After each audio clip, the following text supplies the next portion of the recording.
So hello guys, how are you all? I hope you are all doing well. Welcome back to my new video. Today's topic is how to download photos from Google Drive. It's a very easy thing. Once you see it, it's really very easy. Very easy. So let's quickly start the video.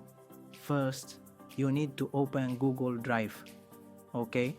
Then the photo or video you want to download, you have to click on it. Okay? Like this on the photo that I have kept. After clicking, look, you will find the option of three dots above.